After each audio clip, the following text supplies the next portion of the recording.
Unsere Welt sieht so weit aus, so riesig, so stark. Aber ich fürchte, das ist sie nicht. Wir müssen ihr dringend helfen. Seid ihr dabei, liebe Kinder? Seid ihr bereit, euch mit dem wichtigsten Thema unserer Zeit zu beschäftigen, dem Klimawandel? Dann herzlich willkommen bei Sehen statt Hören.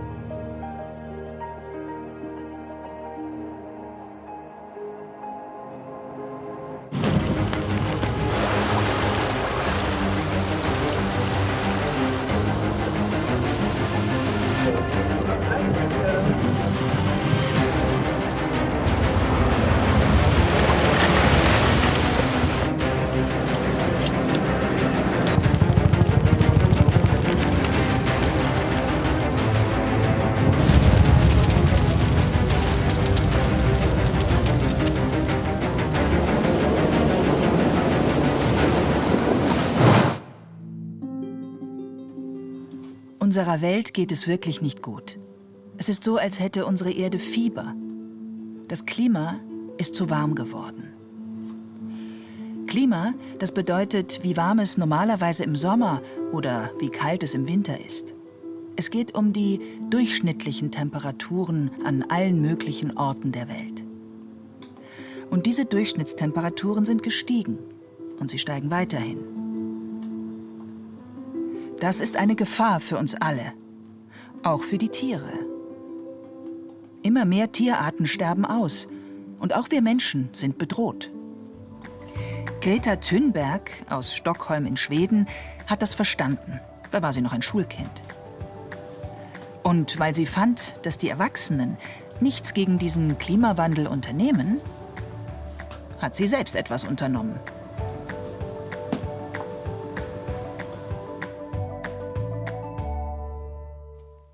Greta hat es geschafft, dass sich seit Ende 2018 überall auf der ganzen Welt immer mehr Kinder zusammengeschlossen haben.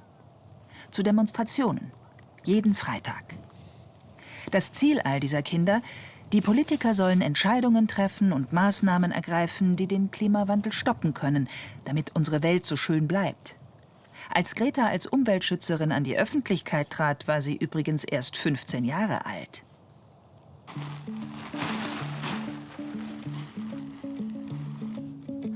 Kennt ihr die Geschichte von Greta schon? Nein? Gut. Ich habe nämlich ein Buch für euch gefunden. Moment. Hier. Das möchte ich euch gern vorlesen. Es heißt Greta, wie ein kleines Mädchen zu einer großen Heldin wurde.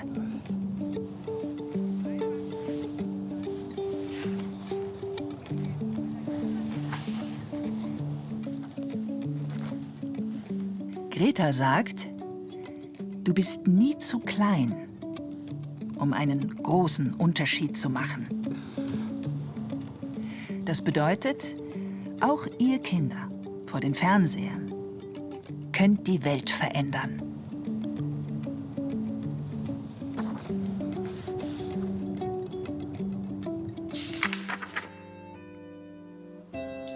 Greta ist ein ruhiges Mädchen. Bis vor kurzem führte sie ein ruhiges und zurückhaltendes Leben in Stockholm, in Schweden. Ihr Hund Roxy war ihr bester Freund.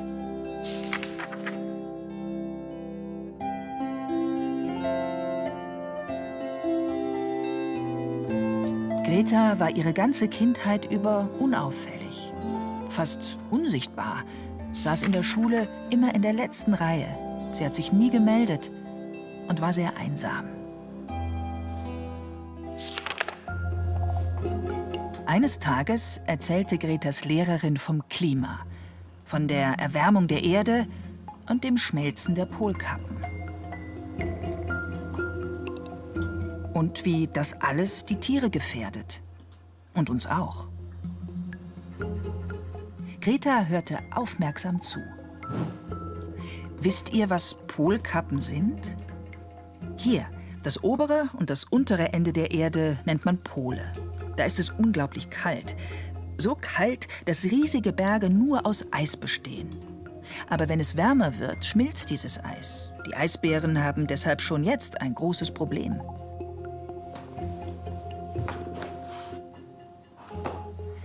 Das alles hatte Greta plötzlich begriffen und es hat sie umgehauen.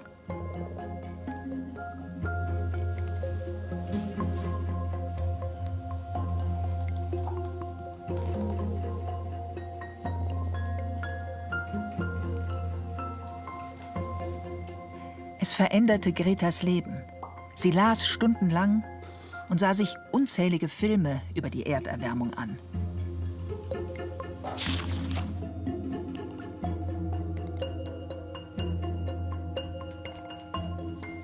Greta konnte ziemlich lange über eine einzige Sache nachdenken. Sie sah, wie das Eis schmolz und der Meeresspiegel stieg. Sie sah Stürme und gewaltige Regenschauer übers Land ziehen. Sie sah Korallenriffe, vom wärmer werdenden Wasser gebleicht, wie Gespenster in den Tiefen des Meeres. So bunt sind Korallen eigentlich. Die sehen aus wie Unterwasserblumen. In Wirklichkeit sind Korallen aber Tiere. In zu warmem Wasser oder zu verschmutztem Wasser sterben sie und dann sind sie nicht mehr bunt, sondern ganz grau. Greta sah Lebewesen auf dem ganzen Planeten, Bäume, Pflanzen, Tiere und Menschen, die ums Überleben kämpfen. Greta sah Hochwasser, das Häuser, Menschen und Tiere überflutete und alles zerstörte. Sie sah Städte, die in den ansteigenden Ozeanen untergingen.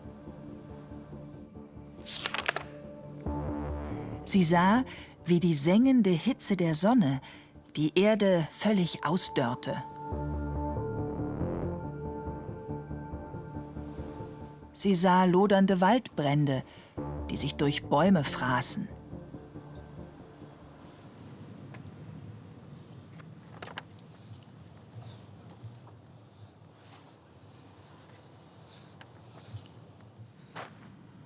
Unser Haus steht in Flammen. Damit ist gemeint, unser Zuhause, also unsere Erde hier, ist dabei kaputt zu gehen.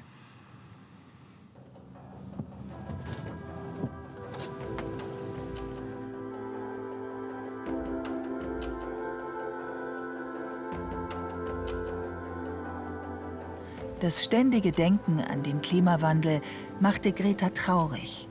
Sie aß und sprach kaum noch, war völlig in sich gekehrt.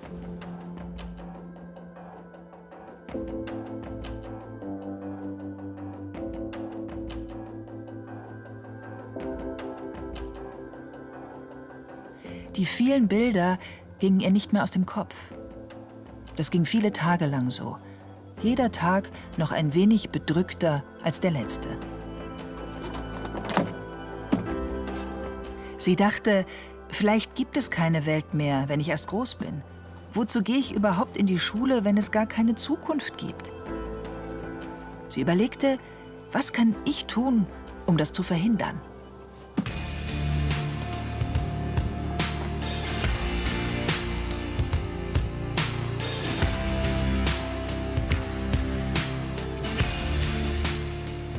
Greta beschloss zu streiken.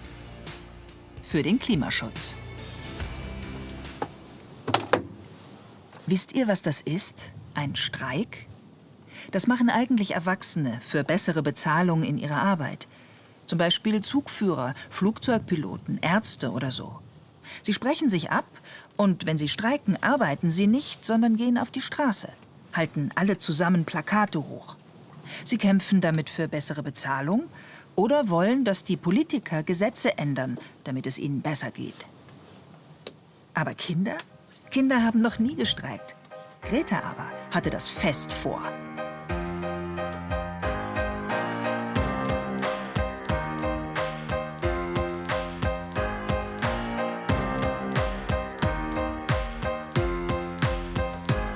Ihre Eltern verstanden sie.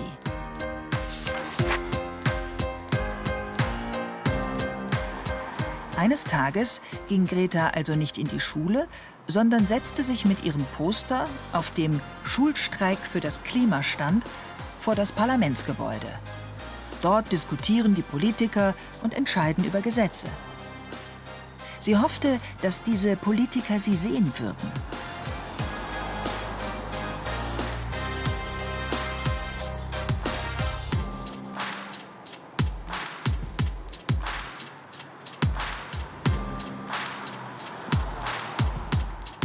Doch alle Leute gingen achtlos an ihr vorbei. Wieder schien Greta unsichtbar zu sein.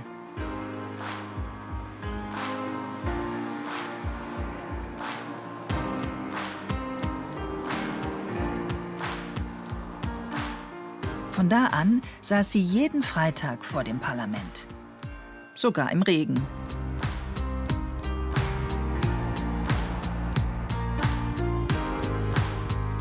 Dann verbreitete sich die Nachricht von ihrem Schulstreik allmählich. Immer mehr Streikende kamen dazu. An Freitagen wurden Stockholms Schulen immer leerer.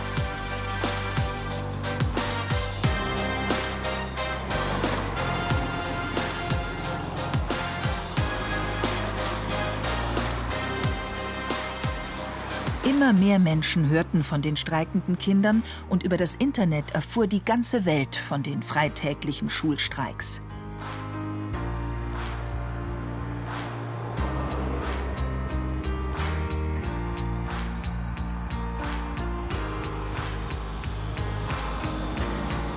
Überall auf der Welt begannen die Kinder zu streiken. Wenn die Erwachsenen nichts tun, um die Erde zu retten, dann machen es eben die Kinder.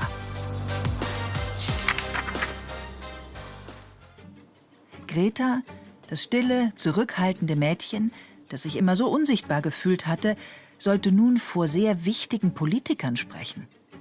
Bei den Klimagesprächen der Vereinten Nationen in Polen verkündete sie ihre wichtige Botschaft. Ihr sagt, dass ihr eure Kinder über alles liebt, und doch stehlt ihr ihnen die Zukunft vor ihren eigenen Augen. Fossile Brennstoffe wie Gas oder Öl müssen unter der Erde bleiben. Sie darf nicht weiter ausgebeutet werden. Das stille Mädchen wurde eingeladen, vor einflussreichen Leuten auf dem Weltwirtschaftsforum in Davos in der Schweiz zu sprechen. Denn sie hatte etwas Wichtiges mitzuteilen. Ich möchte nicht, dass ihr hoffnungsvoll seid. Ich möchte, dass ihr in Panik geratet. Ich möchte, dass ihr die gleiche Angst fühlt, die ich jeden Tag fühle.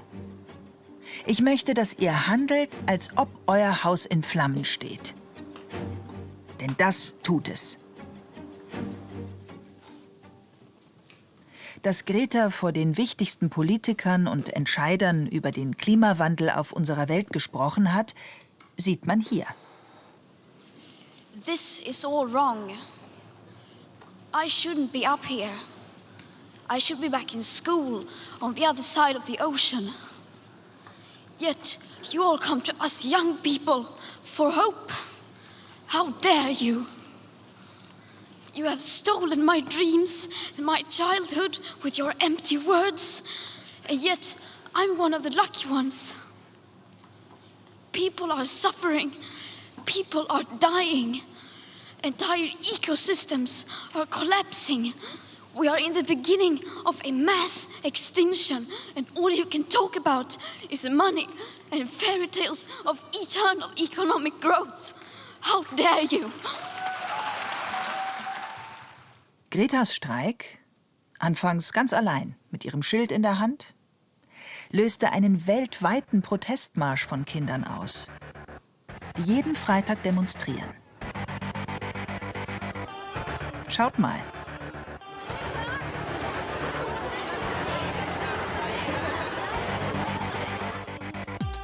Dieser weltweite Protestmarsch der Kinder nennt sich Fridays for Future. Auf Deutsch Freitage für die Zukunft. Die streikenden Schüler werden mittlerweile auch von vielen Erwachsenen unterstützt.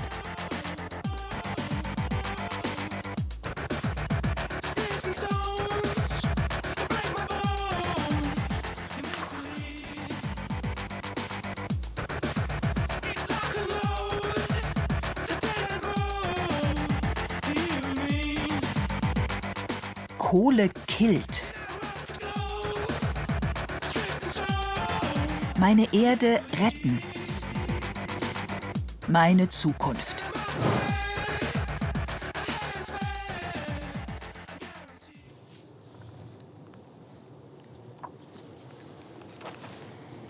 Und was wirst du tun? Von Greta haben wir gelernt, dass jeder von uns etwas tun kann und dass aus einer kleinen Sache eine große Bewegung werden kann. Wir haben gelernt, dass es einen großen Effekt hat, wenn ganz viele sich zusammenschließen. Die streikenden Kinder mit ihrer Bewegung Fridays for Future haben bewirkt, dass die Politiker unter Druck geraten sind und Entscheidungen treffen müssen. Würdet ihr sagen, dass das schon reicht? Nein. Wir brauchen nicht erst auf die Politik zu warten. Wir müssen alle ran, müssen unser Verhalten ändern und uns für den Klimaschutz stark machen.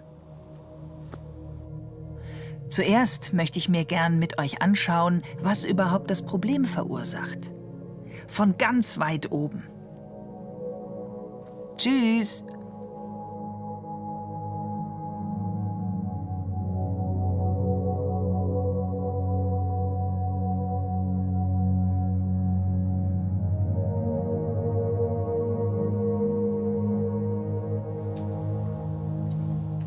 Unsere Erde hat eine Schutzhülle, die Atmosphäre. Darin sind alle möglichen Gase. Und die bewirken, dass die Erde die Wärme, die sie von der Sonne bekommt, speichert und nicht wieder rauslässt. Das funktioniert im Prinzip genauso wie ein Gewächshaus, das man auch Treibhaus nennen kann. Die Sonnenstrahlen erwärmen die Luft in dem Glashaus, aber die warme Luft kann nicht so gut entweichen. Es wird also ganz schön warm. Und nachts, wenn es draußen kalt ist es im Gewächshaus immer noch angenehm. Die Sonnenstrahlen erwärmen also auch die Gase der Erdatmosphäre und damit die Erde. Das ist gut, denn ansonsten hätten wir es hier auf der Erde im Schnitt minus 18 Grad Celsius, also bitterkalt. Der Haken ist nun, wenn durch uns Menschen zu viel von einem bestimmten Gas in die Atmosphäre gelangt, geht dieses Erwärmen viel schneller, zu schnell. Es wird insgesamt zu warm. Dieses Gas heißt CO2.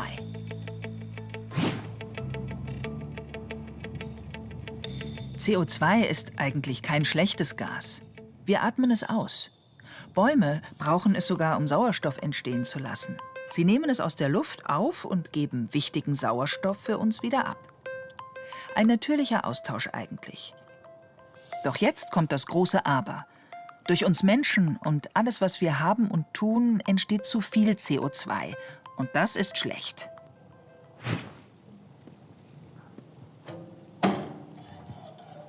Ich habe noch ein tolles Buch gefunden. Schaut mal her.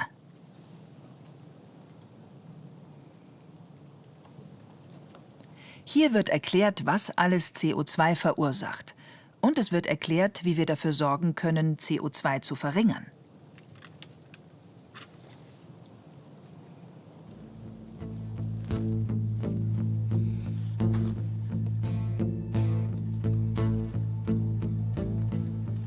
Hier steht zum Beispiel, dass es 4 große Klimaschädlinge gibt. Erstens Energie, zweitens Landwirtschaft und Forsten, drittens Industrie und viertens Verkehr.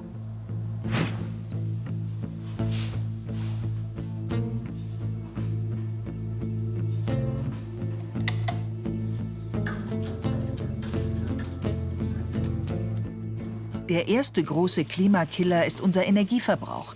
Wir brauchen Energie, damit die Heizung funktioniert und warmes Wasser aus dem Hahn kommt zum Händewaschen. Wir haben Kaffeemaschinen, Waschmaschinen, das Internet und vieles mehr. Der größte Energiefresser ist das Internet, denn die riesigen Rechenmaschinen brauchen sehr viel Strom.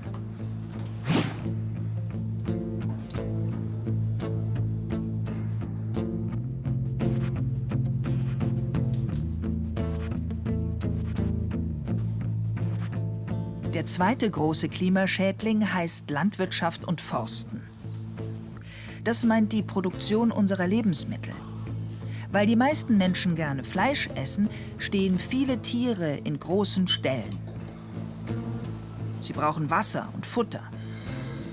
Das Tierfutter wird oft aus weit entfernten Ländern wie Südamerika zu uns gebracht. Auch für den Anbau von Obst und Gemüse verbraucht man viel Fläche. Wir nutzen Äcker für Getreide und die unterschiedlichsten Pflanzen und Gewächshäuser, damit wir das ganze Jahr über frische Tomaten oder Obst essen können. Für die Herstellung von Möbeln oder Papier wird viel Holz benötigt. Dafür werden sehr viele Bäume gefällt und verarbeitet. Dabei sind Bäume ja eigentlich wichtig fürs Klima, weil sie CO2 binden und wir sie genau deshalb brauchen.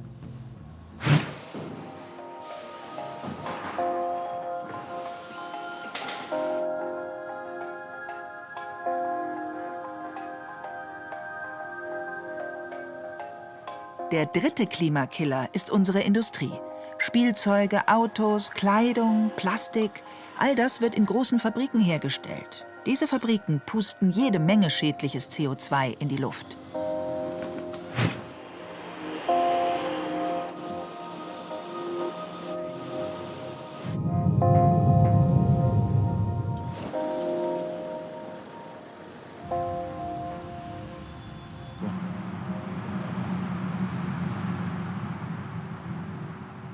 Und der vierte Punkt ist der Verkehr. Autos auf der Autobahn, Flugzeuge oder Handels- und Kreuzfahrtschiffe sorgen mit ihren Abgasen für immer mehr CO2 in der Atmosphäre.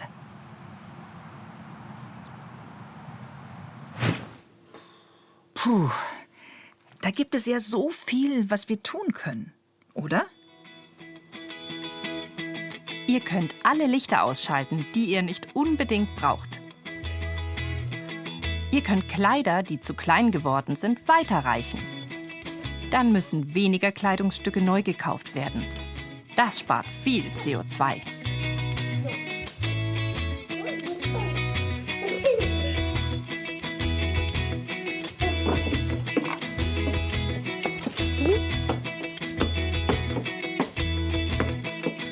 Ihr könnt Wasser sparen, schon beim Händewaschen.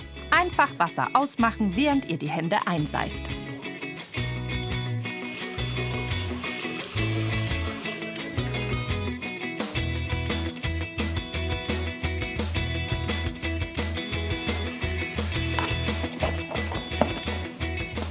Ihr könnt das Auto möglichst oft stehen lassen.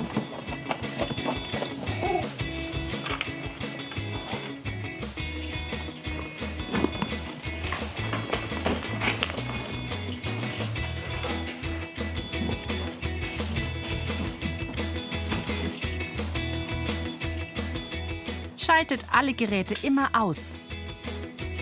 Kauft eure Getränke, auch Milch, in Glasflaschen.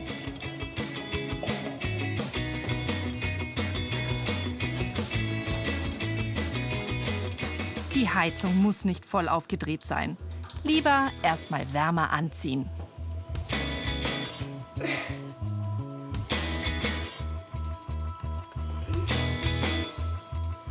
Obst als Brei in Plastik oder Getränke in Wegwerfverpackungen?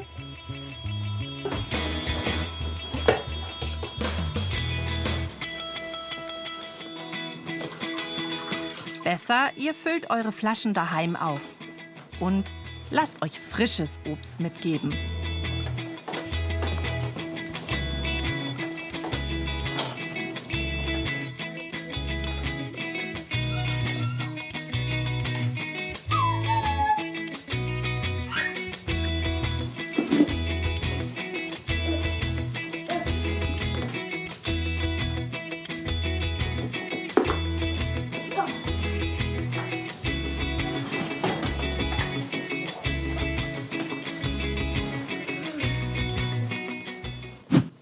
Wow, den Kindern ist schon eine ganze Menge eingefallen, wie sie Heizung, Wasser und Strom sparen, neue Kleidung oder Autofahrten vermeiden können.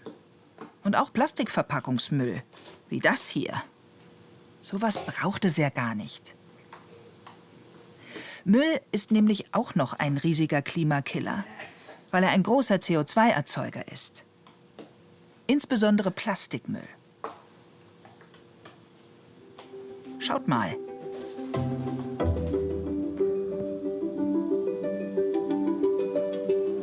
Plastik wird aus Erdöl gemacht.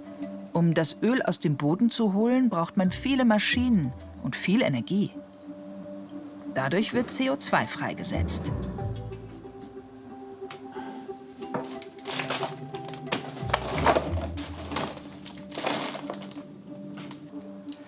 In der Plastikfabrik wird wieder Strom benötigt, um alles Mögliche herzustellen.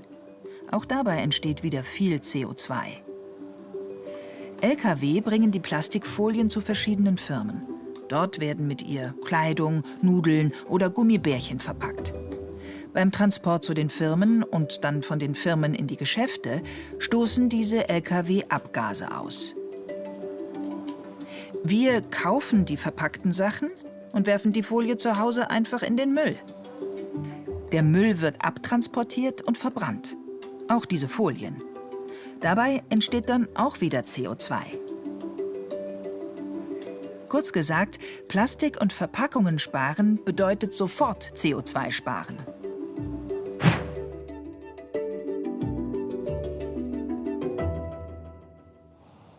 Wisst ihr, was ich gerade denke?